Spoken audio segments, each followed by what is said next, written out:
Class. I Good think evening. so. Yeah, good evening. Good evening, Mayor. Okay. How are you? I'm good.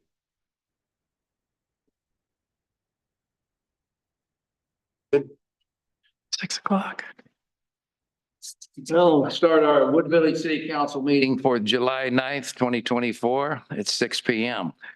And I will read our Wood Village Land Acknowledgement Statement.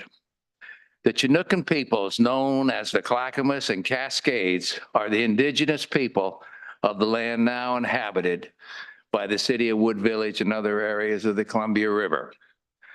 The village of Nechakni was located near Blue Lake Park. Ancestral life of these peoples included seasonal round of resource gathering and stewardship from the Wapato fields and fishing areas of the Columbia River to the cedar and huckleberry gathering areas of the High Cascades. Introduced disease from early settlers dramatically reduced the number of these people. They signed the Willamette Valley Treaty in 1855 with the United States government and were forcibly removed to the Grand Ronde Indian Reservation. Excuse me. We thank the descendants of these tribes for being the original stewards and protectors of these lands since time immemorial. We also acknowledge the systematic policies of genocide, relocation, and assimilation that still impact many indigenous Native American families today. We are honored by the collective work of many Native nations, leaders, and families who are demonstrating resilience, resistance, revitalization, healing, and creativity. We are honored to be guests upon these lands. Would you please rise and join me in the Pledge of Allegiance?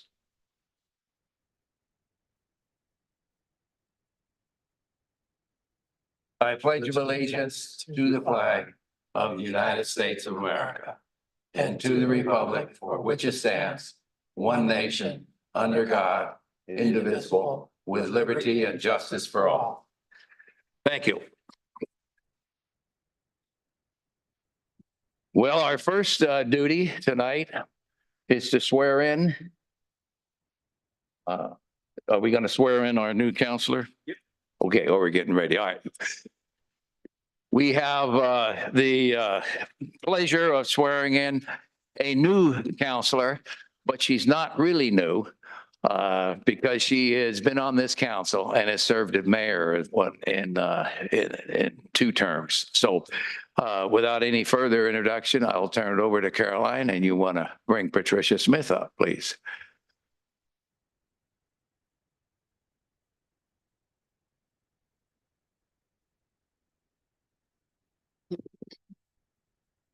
Raise your right hand and repeat after me. I, Patricia Smith, I, Patricia Smith, sworn on oath say,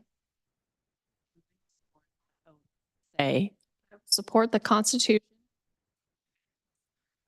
that I will support the Constitution of the State of Oregon, Constitution of the State of Oregon, the Charter of 1950, and the Wood Village Charter of 19 as amended to date, as amended today, and will perform my duties as councilperson of the and will perform my duties as councilperson the best of my ability. to the best of my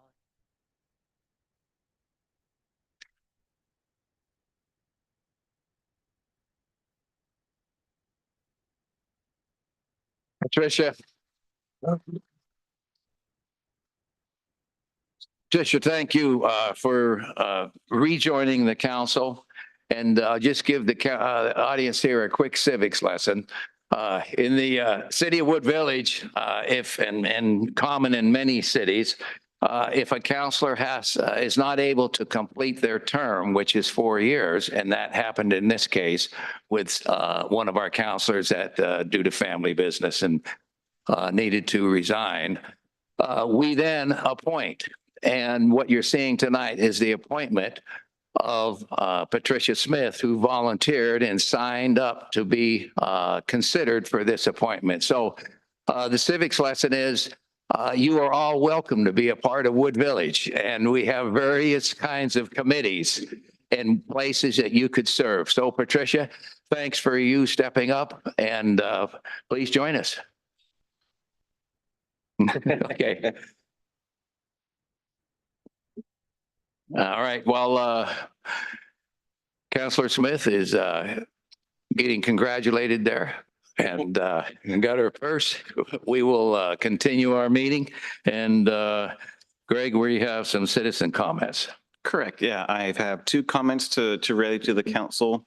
The first one was an email sent to us asking for the council to consider this handout that I'm going to pass out. Let's take one. It's from the National Coalition for the Homeless. It's a couple years old, but my guess is this person passed along to the council. It's essentially some asking for some basic rights, certain treatments for the unhoused. I think it's related to the recent Supreme Court case regarding the Grants Pass decision. Certainly, while that plays a role in the legal status of how cities and municipalities can serve the unhoused, it doesn't really change how we effectively work our operations here in partnership with the HOPE team and the county joint office. Our continued advocacy for supportive services and housing will continue, but passing this along per the request. Thank you, Greg. We'll take that under consideration. The second item is related to the 4th of July holiday and the robust activities that occurred, certainly not just in Wood Village, but all around the region with, we'll just call illegal fireworks, various classes of illegal fireworks. More than the past several years, we also had a lot of activities in the park related to large parties, litter, cigarettes, fireworks, none of which was allowed. And while there were no specific complaints per se, there's just a general concern from the community about next year with 4th of July being on a Friday, what that might do in terms of just community safety and general livability. And so we'll present to you maybe some thoughts and ideas at a future meeting of how we might be able to manage some of that in the future.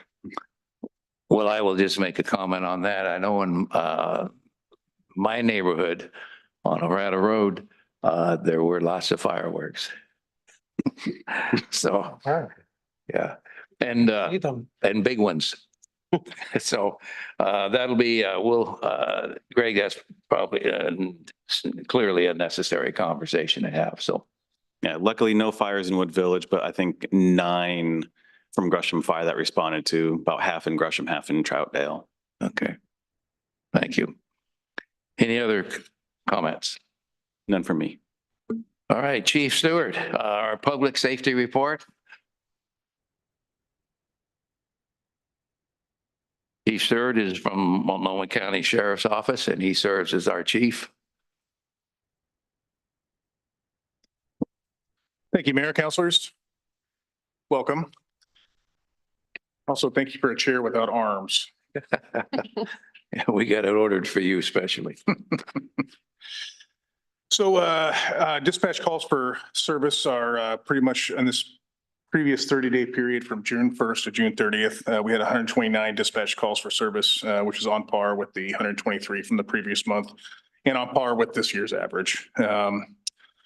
Of those calls, we had response time of emergency calls of 4 minutes, 51 seconds, which is also on average with the previous 30-day period and annual, as well as the non-emergency response of 5 minutes, 9 seconds is on average with the other ones. I'm sure you've all had a chance to take a look at the law enforcement activity report. A couple of things that I picked out that I'm sure that we want to discuss. There were 2 burglaries reported in the month of June. I looked into those. One, they're both possibly known suspects. One for sure is a known suspect. So those are active investigations that will be followed up on. There were 3 stolen vehicles reported. Of those stolen vehicles, one of them was left running in a driveway and was stolen out of the driveway. One was unfounded, and one was related to that large call of stolen vehicles the previous month that happened. I talked to city manager about the increase in traffic crashes, especially off 238.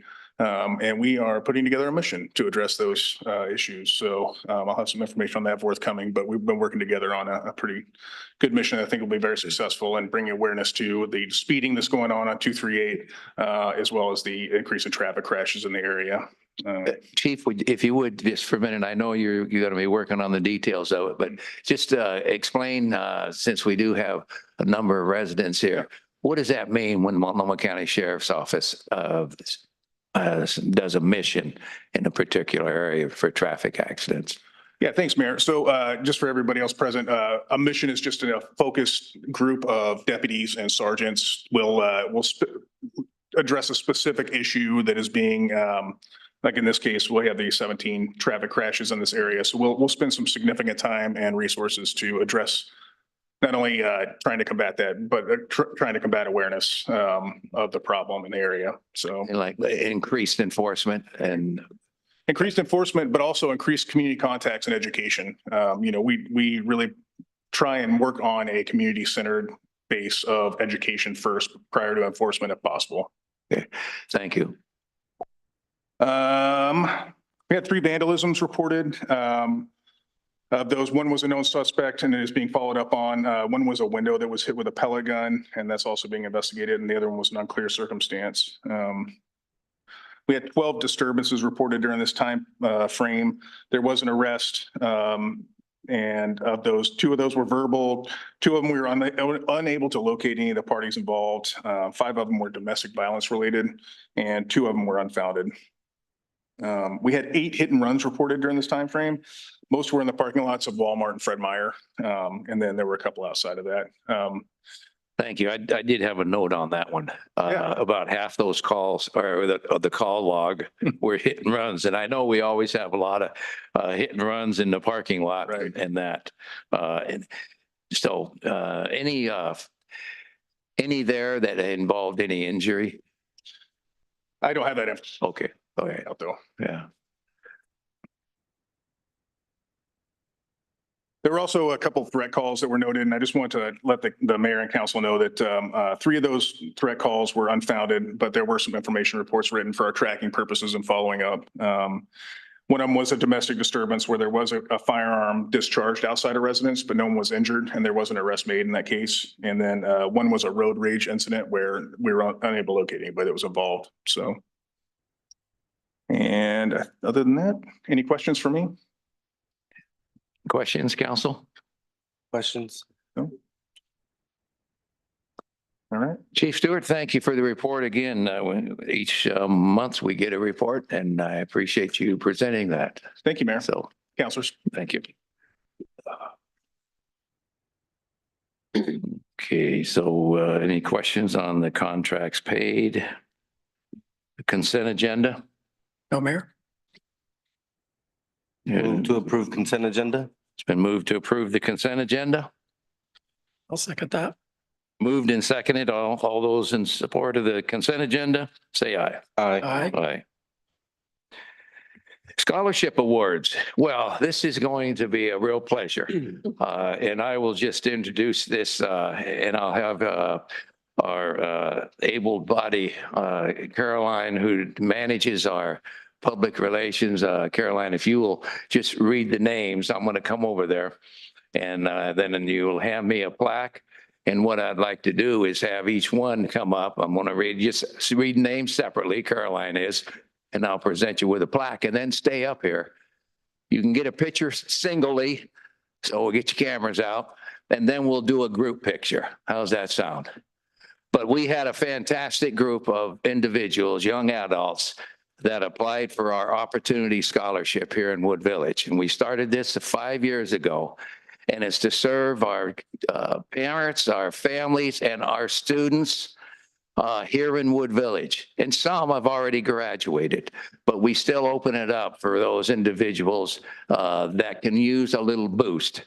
It also is open to students that didn't necessarily graduate from high school.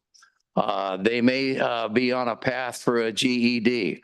They may be on a path for a career-centered job. And that scholarship is also open to them. So it's a wide net. And we do this because we want to help, again, as I said, families and young families and certainly young people in getting a boost on furthering their education or training. So without further ado, Caroline, you want to get us started? Michaela Buffington.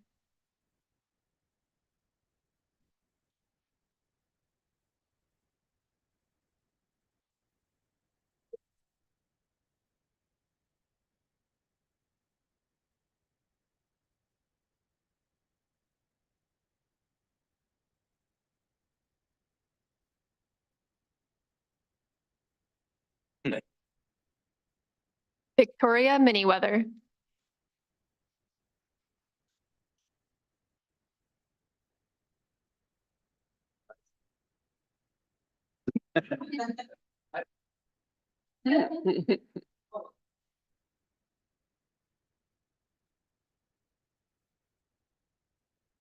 Salahadin Safi.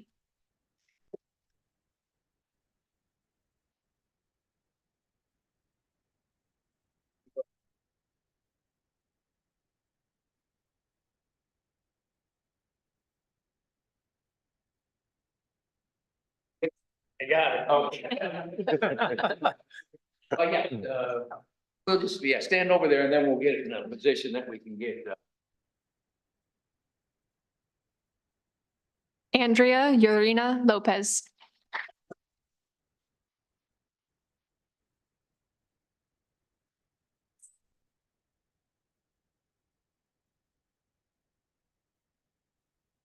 Good. No, one more. All right, well, congratulations.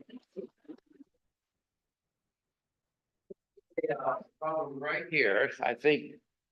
Well, we can get the, come on over here. And council, come on out here. So we'll get all four of our scholar, recipients. Balance up, council.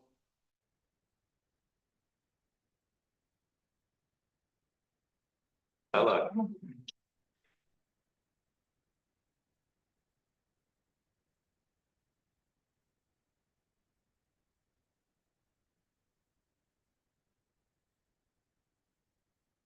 Good.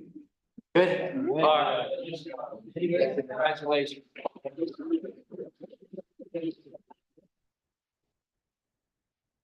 And we look forward to hearing how things are going and you're always welcome.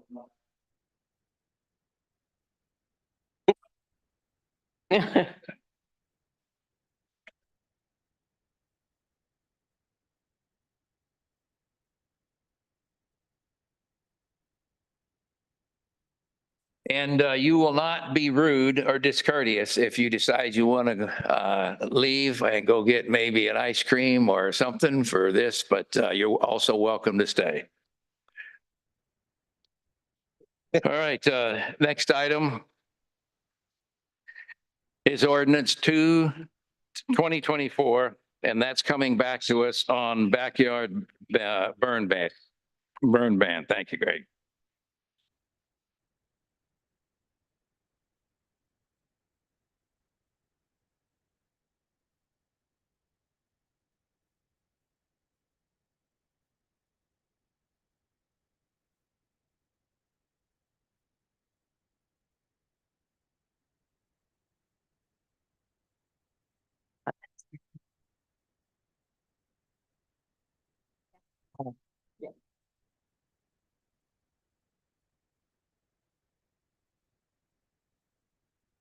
Good. People are still here to hear this heavy hitting Yeah. policy work. All right, here we go. So thank you, Mayor and Council. This is ordinance 2024, considering a backyard burn ban. So this has been brought before you a few times now. At your last meeting, you provided direction to go ahead and move forward with considering it. So we're going to do a brief recap on the discussion for those that are new or those hearing it for the first time. So basically what this would be doing is prohibiting backyard burning. Think, uncontrolled non-pits, yard debris piles, much like the first picture here. You put your yard debris in a pile, set it on fire. This would prohibit that. It does not prohibit barbecues, smokers, things in those smaller recreational fire tables, those fire pits, those things like that. Prior to 2010, the area cities had basically been allowed to do burns like that throughout the fall and spring seasons. Then in 2010, that was limited to 10 days each in the spring and in the fall. The idea behind that was to continue to wean people off of burning yard debris and using other methods to dispose of it, such as curbside or taking it to a local yard debris recycler. In 2023, Gresham prohibited all backyard burning except for essentially an agricultural permit, because Gresham still has some more rural areas where that's still allowed and it's through DEQ. They then asked their contract city, so that'd be Wood Village, Fairview, and Troutdale, to consider the same thing. And Fairview went ahead and moved forward the prohibition earlier this year. Troutdale considered it about the same time we have. They decided to pass, and now it's before you this evening for consideration. Part of the reason for the ask is the increased density and risk of our communities since previous times when we were more suburban urban than we are now. There's also a lot of issues with air quality, increased regulations, and then just general hazards related to burning, drier seasons, et cetera. We also have expanded curbside recycling, area yard debris, and then city events where we allow yard debris disposal throughout different periods of the time. It's important to note that backyard burning is already prohibited west of 181st, and that's through the state and DEQ. So it's likely at some point that will continue to move further and further east. And again, want to mention that doesn't impact barbecues, smokers, recreational fire pits. It's essentially piles of yard debris that you set on fire. Greg, say that again, that the state has prohibited Any burning west of 181st. that happening around in other urban areas too. Throughout the state, correct, yeah. And we look at designated metro areas, think Eugene, Springfield, further areas down south. They have large areas where it's prohibited. Again, with the exceptions of agricultural portions. There are still red flag days, which we're under right now with a countywide burn ban. So even your recreational fire tables can still be temporarily prohibited based on conditions. But again, you can still have a barbecue or a smoker just with extra cautions. So we've done several rounds of public comment and received 5 comments. 4 of those comments were received in writing and presented to you at your last meeting. There is also then 1 person who testified in public who is supportive of a prohibition. So of the 5 comments, 4 and in favor of a ban, mostly for the reasons previously stated of air quality, safety. It allows for more clear enforcement. If someone's burning and it's not in a recreational fire pit, that's something Gresham Fire can take action on a little more clear, as opposed to is it in a pile or some sort of uncontrolled burn.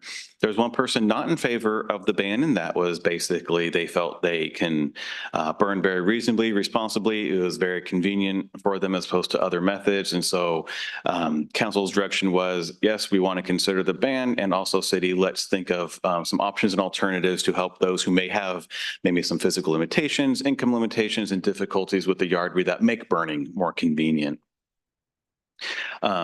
This is a public hearing, so we do have an opportunity for those who may want to comment on that. They can still provide comments. We'll then go into your council discussion and deliberation. Okay. Do we have anybody calling in? No one's calling in. Okay, and anybody here in the audience would like to weigh in on this? Okay.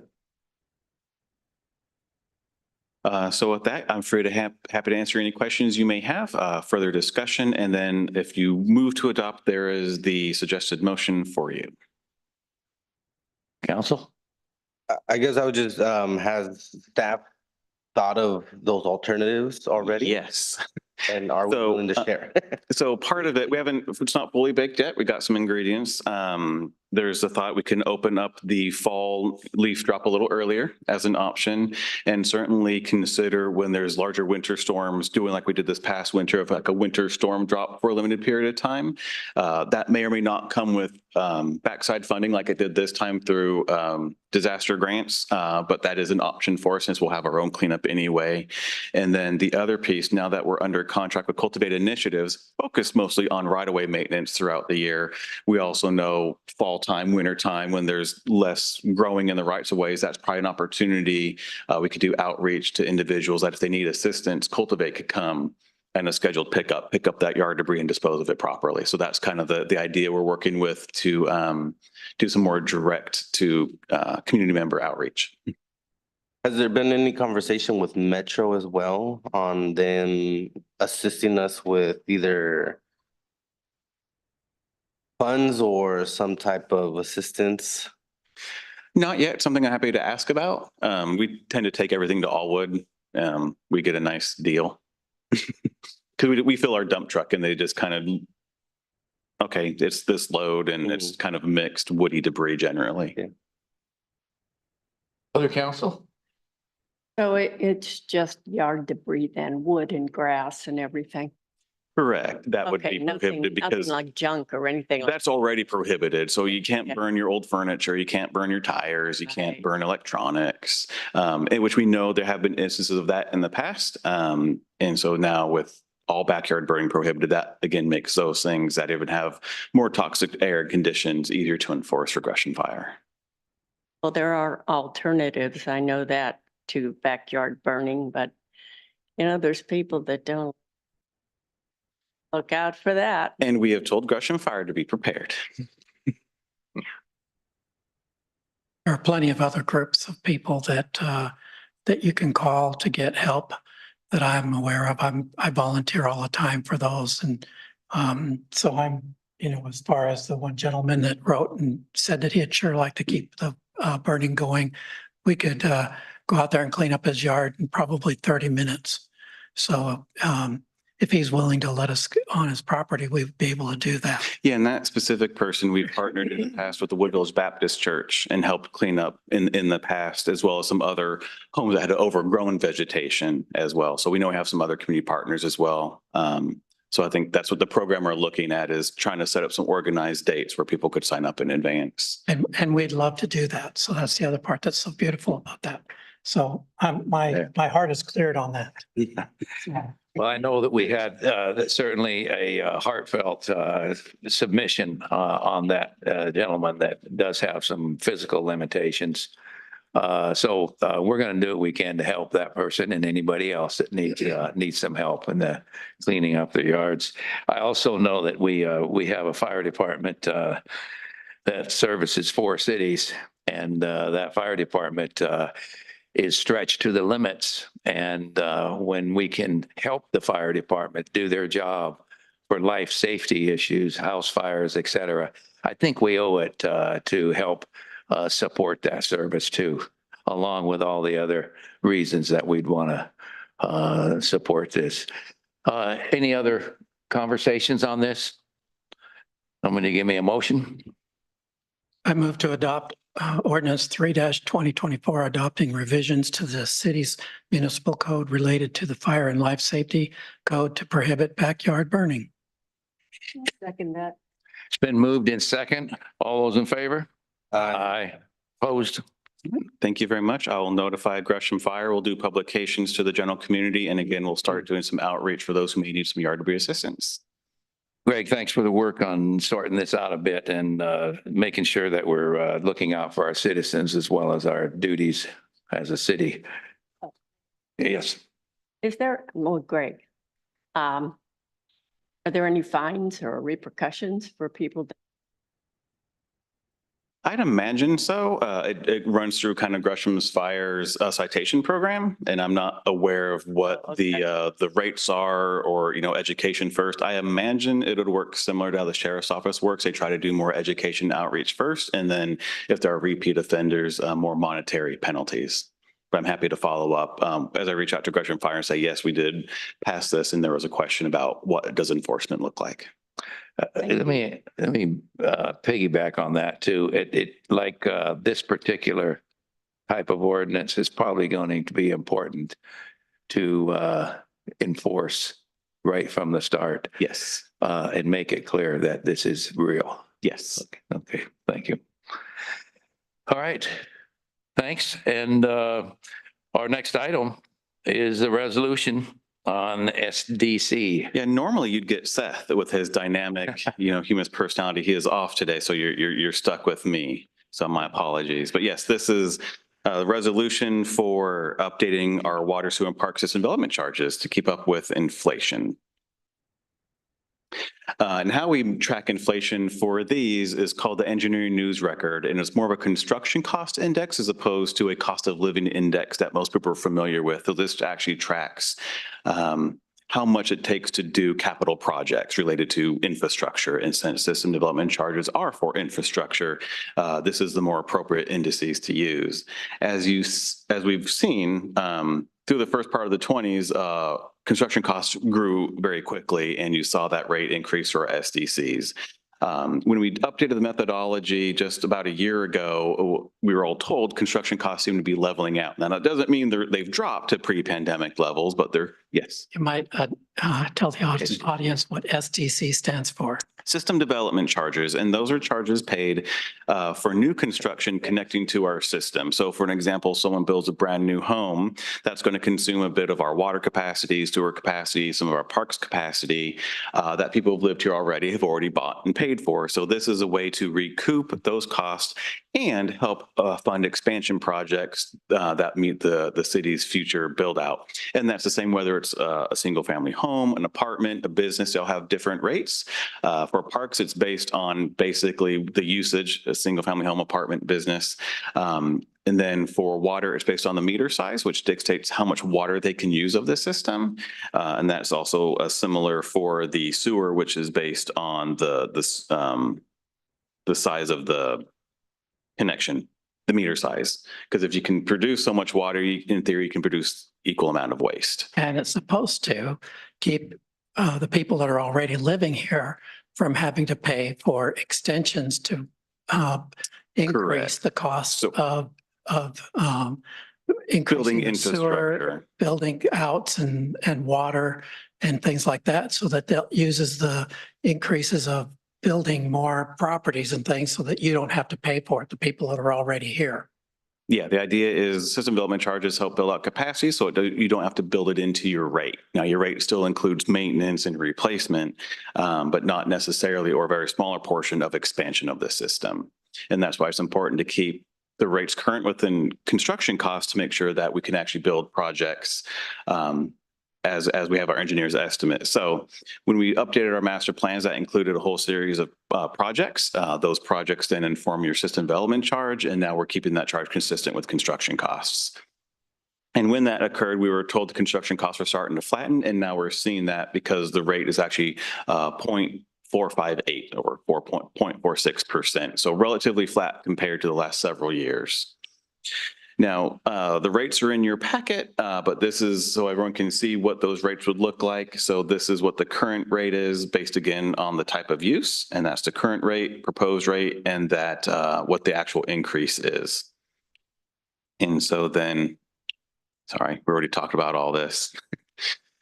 Here they are for the sewer system. And again, it's based on the meter size, because if you have a larger water meter, you can produce more waste. And here's then the water system charge. To break it down, if you were to build a single family home, which is essentially the 3/4 inch meter, it's about a $55 total increase with a total amount of $13,500, I think $8. So if someone were coming in to develop and they want to build a new home, they have to pay or finance at $13,500 before they can start building that project to ensure that the capacity of our current system is accounted for. So here's the recommended resolution, and if approved, it would be effective August 1st. In August. August 1st. Gives us time to update our permits and give a notice. Questions? I guess what's the city's anticipation of new development? Are we just kind of, again, just ensuring we're up to date on our fee structures in case of a project? Correct. We know there's a Chick-fil-A project, and that's in the town center. We were told they'll be submitting their building plans in August, and that's again when they'd be paying the system development charges for that connection piece. And then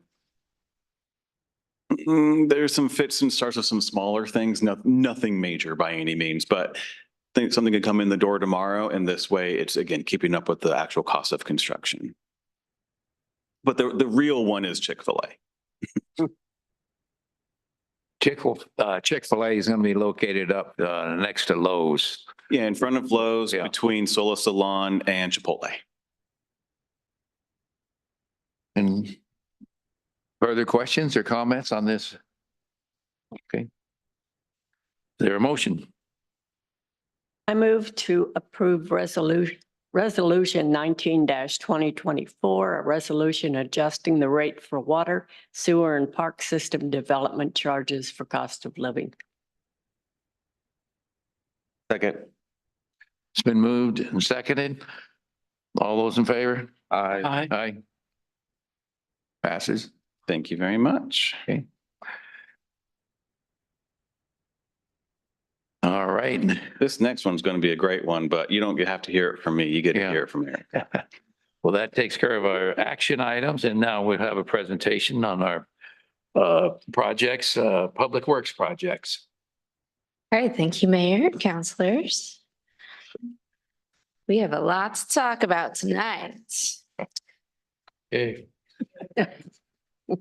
Um, We have done a lot the last 6 months and still have a lot of things in progress, but so we'll start off. So our well 2 and 3 water rights certificate. I don't think we've actually talked about this yet this year.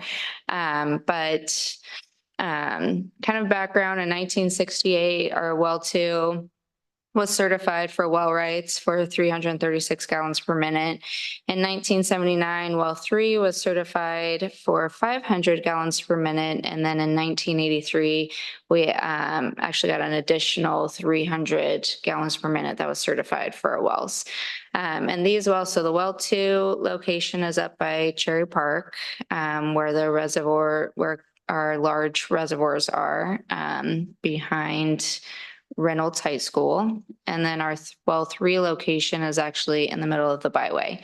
And these certifications for the water rights are actually specific to areas within our system close to those wells. So the well 2 location is in the water rights are for our upper system, and then the well 3 are for the lower system. So in 2013, the city filed for a groundwater registration modification, basically to be able to asking the state to be able to use those water rights for over our whole entire system, instead of just those specific areas. So in 2014, the state approved a transfer based on stipulations that we had to prove up these water rights and have flow meters. And so this year we actually coordinated with GSI and some hydrologists with them to do a well test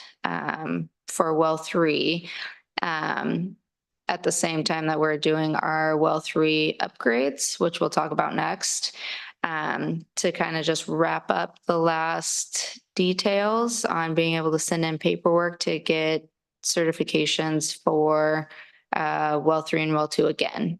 Because once you put in a transfer, you kind of lose the certifications. So we'll be regaining those back this year.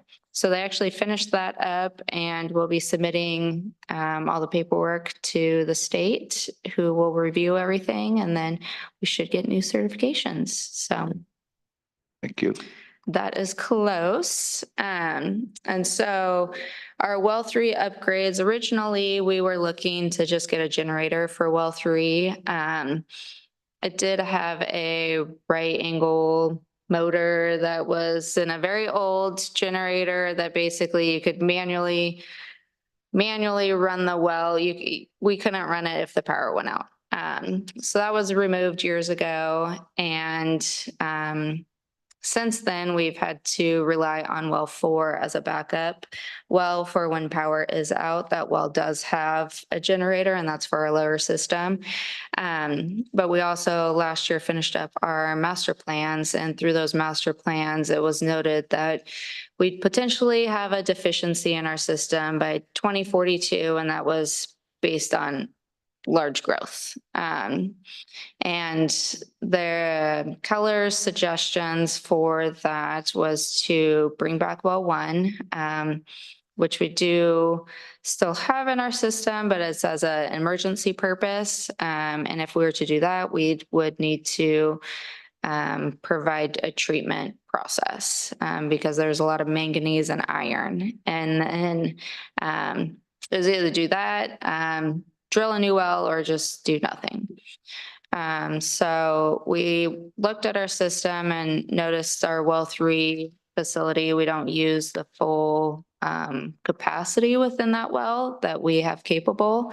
So we figured if we already have it in the system, if we can actually gain those, I think it's 49 gallons per minute that we potentially would be deficient, could be the cheapest way to cover that. So we still need to find a generator for this well so that we can run it without power. But through this whole process, we brought in GSI to do a well test, to just see how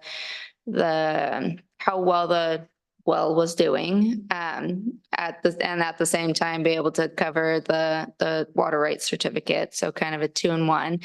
And then we worked with Schneider Water Services, and they pulled our motor, rebuilt our motor, checked out our column, put a camera down in our well to see everything, which you can see in this right left-hand picture. That's actually the very bottom of the well. And so there was, I believe it was 24 feet of debris just from over all the years of the well being here. So they were able to bail all of that out, clean the whole well, re-camera everything, and then get the well or the motor put back together, and we actually have it running back into our system. So that is very close to being complete. We're looking for a new generator and then potentially a few other upgrades with SCADA, just get more control over the system. And then possibly some cooling systems that we've realized are possibly necessary after this heat wave.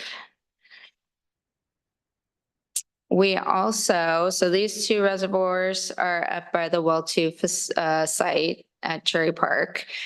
So last year in the fall, we worked with RH2, which is our contracted engineering company, to do a seismic and structural analysis. As you can see in a couple of these pictures, there's some cracks and breaks on the foundation of these reservoirs. So we wanted to make sure we weren't in dire need of anything right now and to see what we needed in the future. So they actually just finished that up. We received the final report, I believe, last month. And some of the recommendations, if anything, if we were to choose one thing out of all of it, it would be extending the footings and adding new anchors for any seismic event. But then they had a few other suggestions. Some of them were for the adding fall protection at the roof, and then a landing platform at Reservoir 1. Right now, if we were to climb to the top of that reservoir, there's nowhere to actually hook off or stand on to actually do inspections of the hatch. So that was suggested. And then replacing the existing roof vent. And that would be to improve the venting capacity if there were to be an event.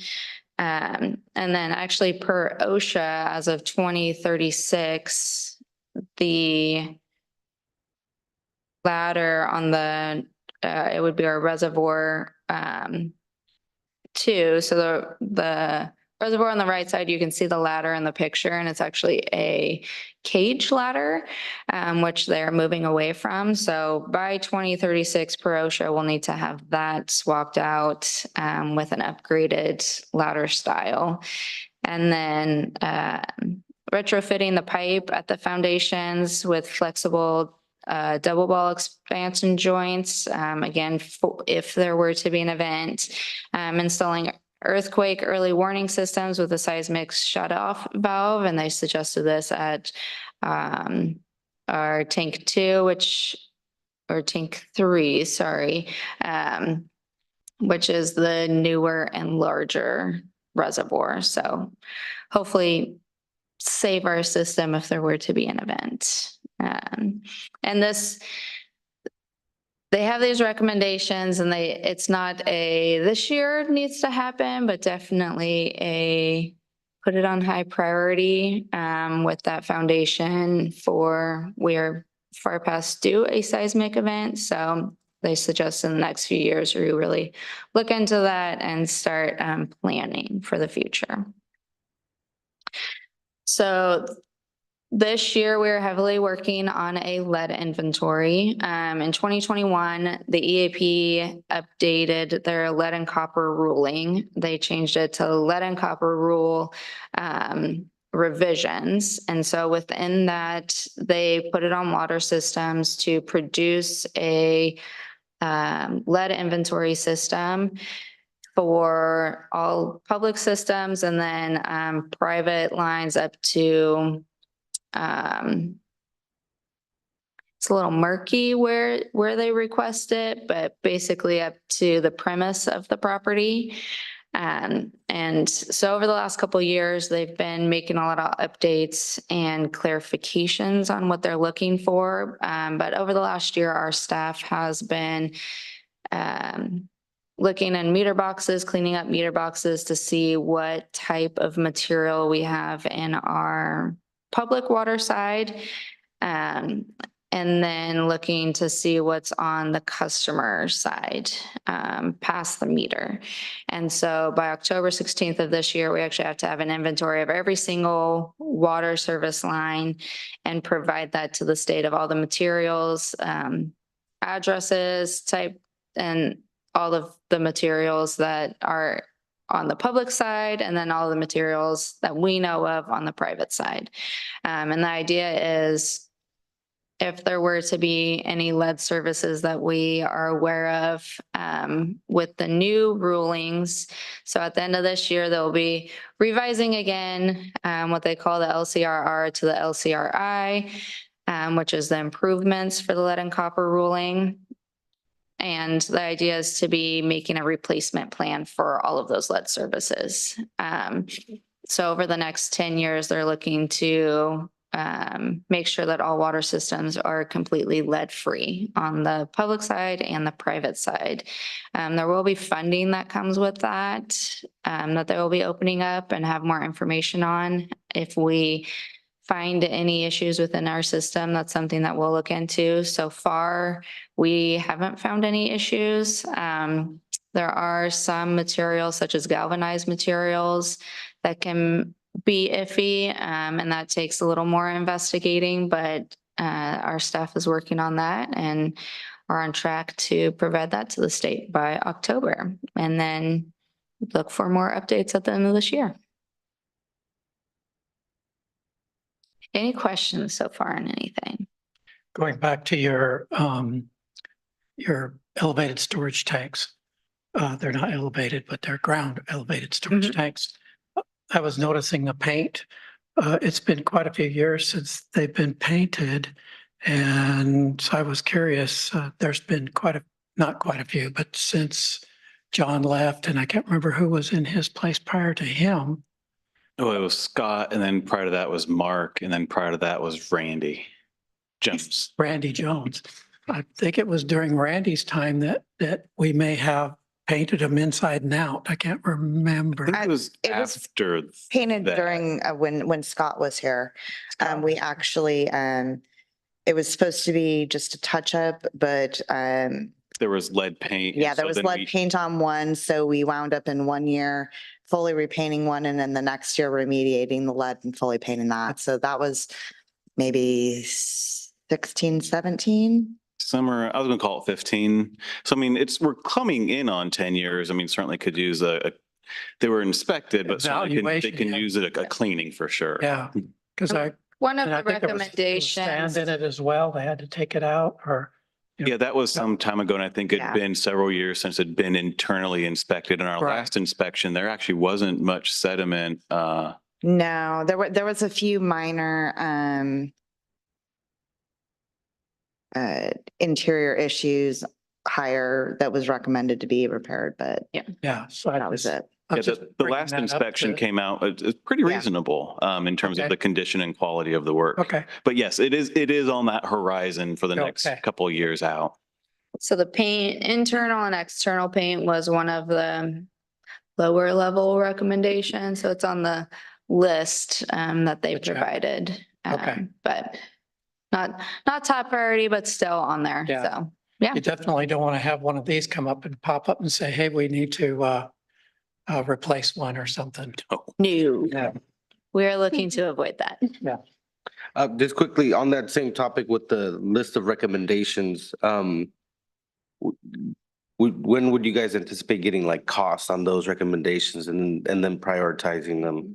Obviously, since some of them, there's at least one of them does have a date on them, so. So they and then- provided costing for everything.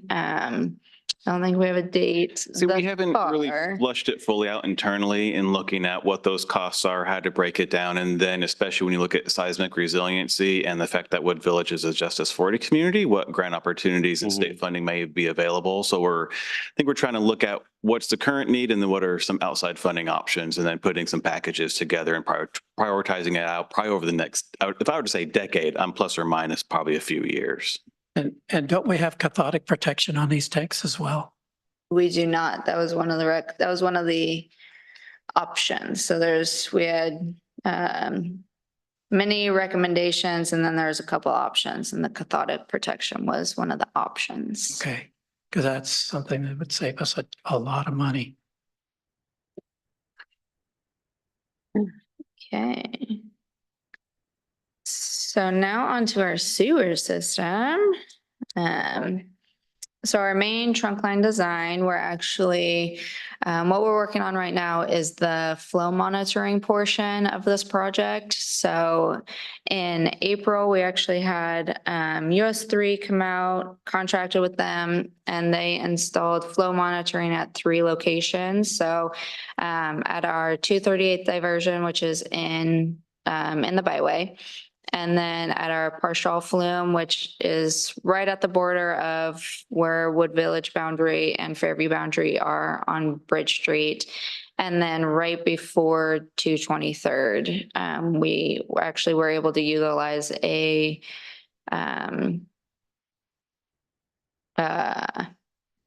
why can't I think A of manhole? Thank just- you. Just before the roadway.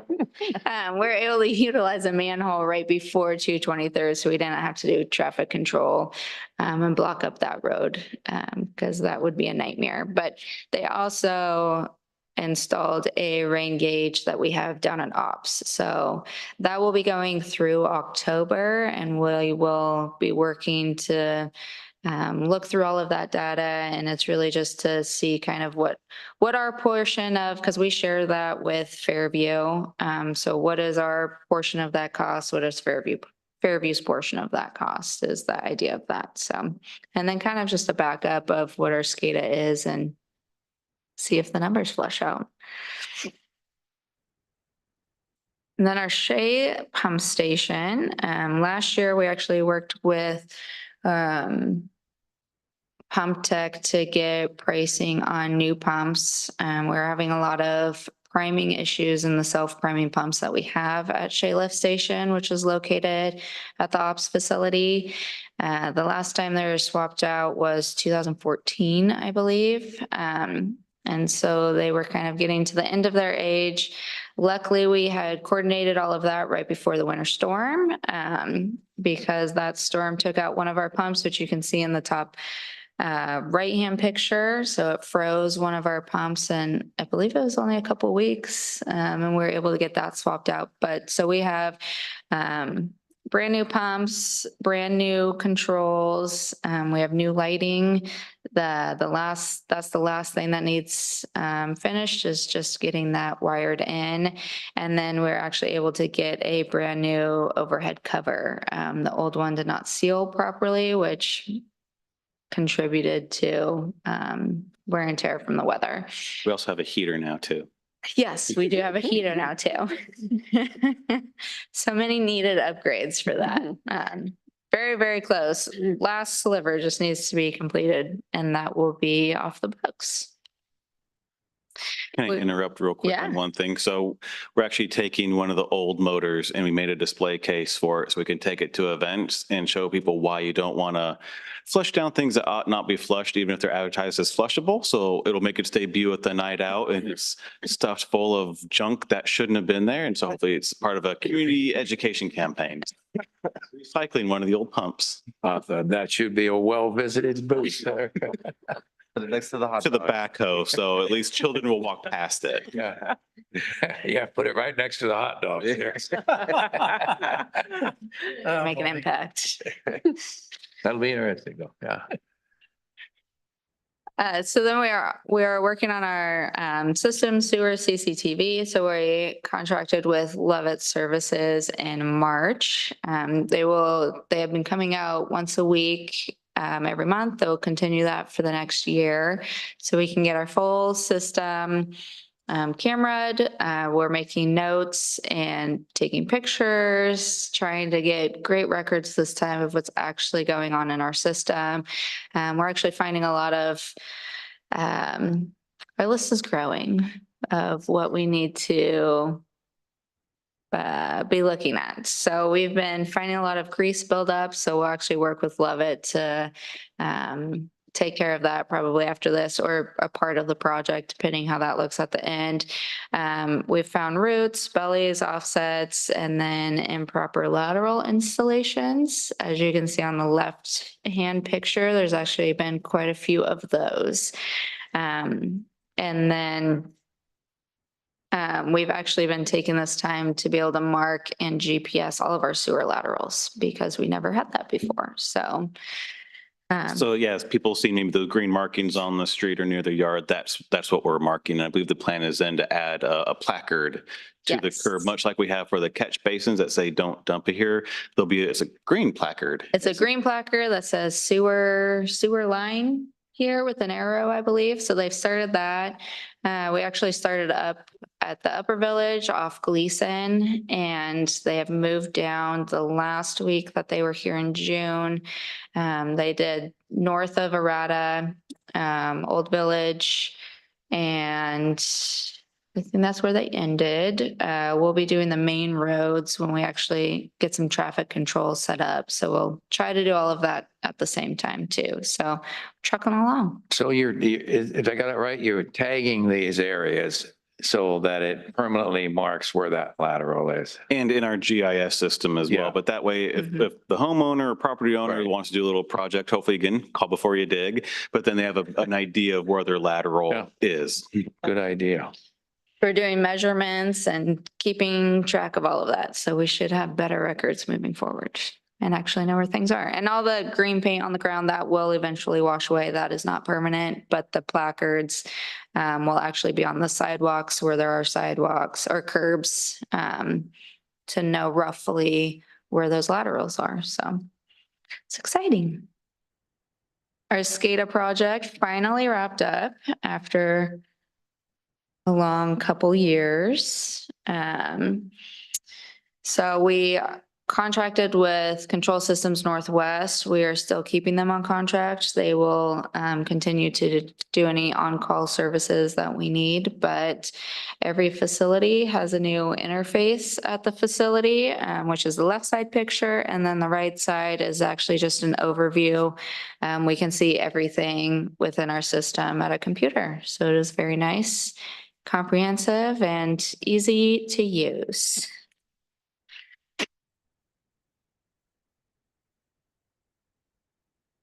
No, I messed up. You got to click back in the slide again because you clicked out of it. Okay. Our facility security, that is all wrapped up and complete. So all of our critical facilities had security upgrades, and that just, I believe it was last month. So Yeah, last couple of Yeah. weeks. So everything is now alarmed and all of the facilities except for one have access control systems. And we gave you the detailed debriefing a couple of meetings ago on those details. Yep. If anything were to happen, staff and sheriff's office get a call. So you know, if anybody's try on to site break trying in. to do Be something. prepared, right? Yeah. Yes, Loud noises. And they're loud, let me tell you. yes, they are very loud. So our pavement preservation, we actually have put this on the books every single year. This year, we're actually going to put a hold on that. The idea is with the sewer CCTV that we've been doing, a lot of the areas that we were looking to actually do the pavement preservation are the areas that we possibly need to be digging up for sewer issues. And then beside that, now with this lead inventory, the thought is we'll get a comprehensive list of kind of all the issues that we have in our sewer system, prioritize what needs to get fixed, if there's any issues with this lead inventory, and then any other water upgrades that we need, and to try to kind of combine all of those projects together to minimize costs and just kind of do an overload bigger project at one time. So that is the thought behind that. Yep. I never like to see the first backhoe go in on Brand. a street, just after you've repaired it. Our restroom replacement, we've talked a lot about that this year. We had budgeted 550,000. 30,000 of that went to design. So our construction budget's 520,000. When it went out this year already, the engineer's estimation was 440,000. We did receive 6 bids, and those ranged from $560,000 to $700,000. So well over what we're looking to actually spend. So the thought is this fall we'll actually rebid that. Hopefully get some more competitive bids within our budget, and then won't be bad because it'll be during winter time. So it'll actually be less of an impact on our community. And then the bathrooms and restrooms within City Hall are always open as well during business hours. Our big belly garbage cans, all of them are installed. And those locations are the Halsey bus stop, so by the bottle drop, the Byway, by Mayor's Corner. And then we have one at the walkway in between 231st and 230th Court. And then the last one that we installed on Arata Road and Wood Village Boulevard. So that is complete. And they're getting used a lot. Yes. Well, better there than the streets. so. Exactly. And Greg, is that consistently just throughout the city, all of them? Yeah, the walkway one is probably the least used. Yes, I'd Um, say walkway is the least. Surprisingly, Arata Road and Wood Village Boulevard, sort of kind of right behind that. But the bus stops very much. Bus stops and bottle are in- drop are huge. Yes. Not surprisingly, because there's a lot of activities. Yes. So great spots to have those. And then our Gateway North and South signs, we're very close to wrapping that up. The south sign is wrapped up and complete. Haven't seen it yet. Well, you need to drive by. I see that. That's so far, so we. About half a mile. And then the north sign is very close. All that we are waiting on is PG. They told us August 15th. I told them that's not good enough. They said they'd get back to me today, and I have not heard back. So they'll be getting another call tomorrow. Good. Hopefully that will be soon. And then our park entry sign, we have talked about this a little bit too. This is brought before council and then taken to the Parks Commission. We need to continue to relook at it. What are we actually looking? What are our, what's the intended Goals. purpose? Yeah.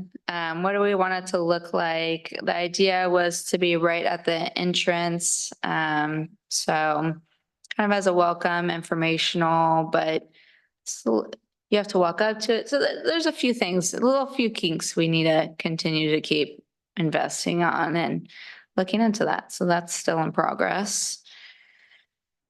And then the CDBG project, that will be moving forward in the spring of next year. So we were actually awarded $80,000 through the grants. And so we're looking to replace all the remaining wooden picnic tables with metal. You can see the wooden one is the very bottom picture. There's in the grove right behind the splash pad, and then there's still some over by the playground. So all of those will get revamped, adding additional tables near the splash pad, some benches, for parents to sit kind of in the shade, and then more barbecues, just like we have over by the playground, and then actually adding a ADA access from the plaza area down to the lower section. And the idea is to bring it from the splash pad and make an easy way straight to the hopefully new restrooms that we will have by the end of this year. So the wetland park upgrades, that is still moving along. The budgeted funds were 942,000. So funding that would be 392,000 from the Metro local share. We were looking to get 100,000 from a Metro grant. One of them was not awarded, but we did get 250,000 from a different Metro grant. We got notice, we got $250,000 for the project. Amazing. That's a lot. Yeah, that's going to help. It will significantly. Almost minutes there.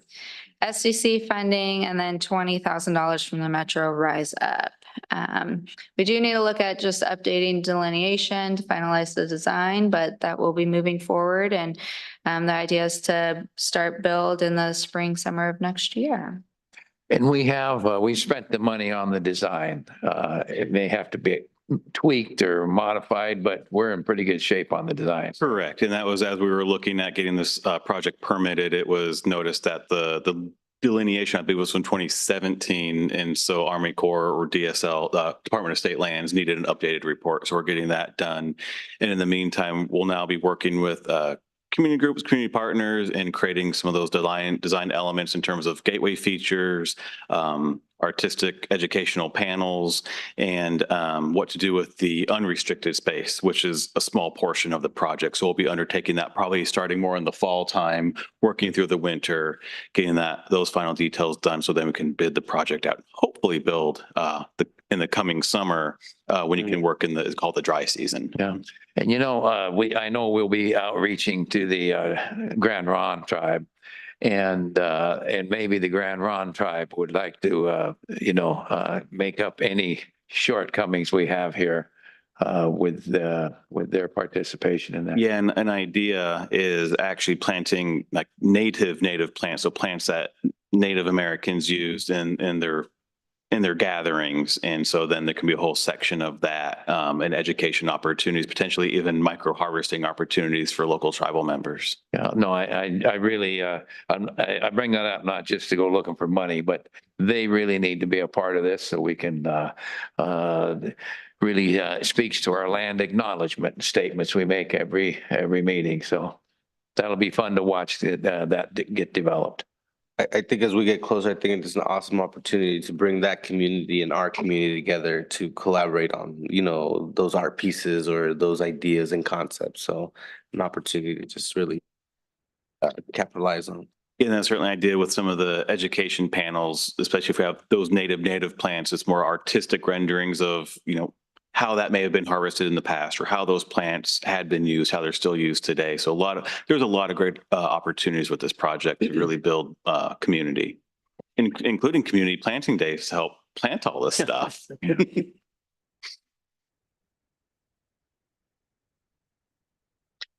So our field restoration, we contract with Pacific Sports Turf to do the major treatments on our field. So we've actually already done the spring treatment, but in the spring and the fall, they come through and aerate, thatch, top dress, overseed, and fertilize. And then 2 other times a year, they fertilize.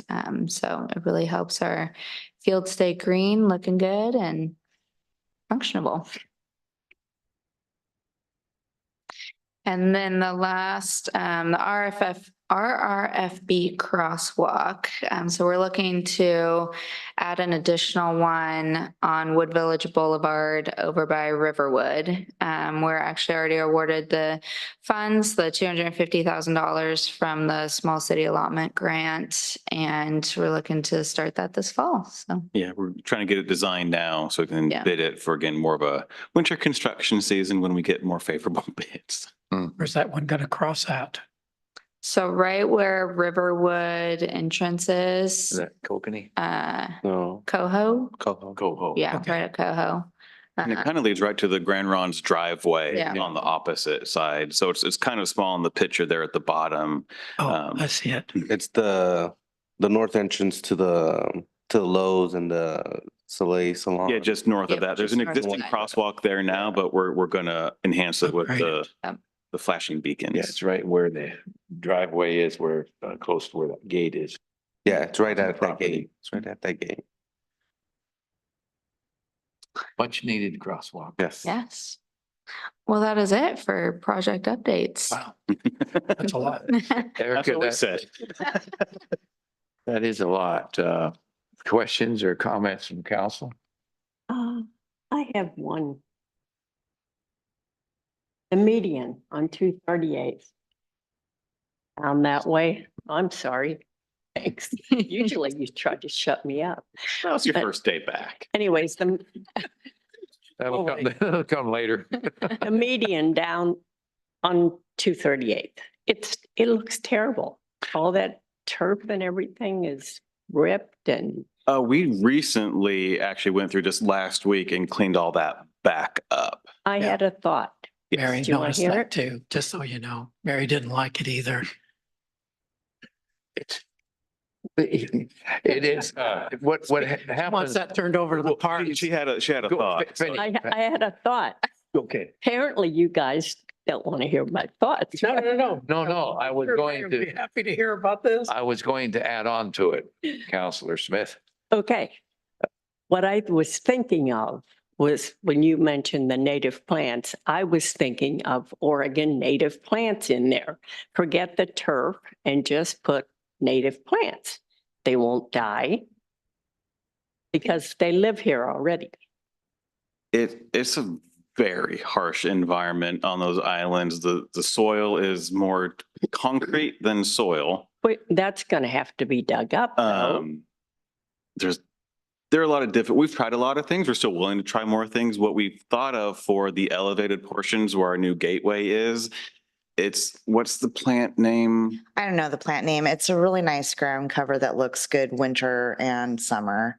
And spread, grows well. So for where we put the new gateway sign with the EMC, and it elevates, we were thinking about putting that ground cover there. Because it's pretty hard to kill. I know because I have some in my yard and I'm not good with plants, so it grows well. But for the rest of it and for I know the one median where we did the turf could have been done to look a lot better. So right now, we've actually already purchased the turf.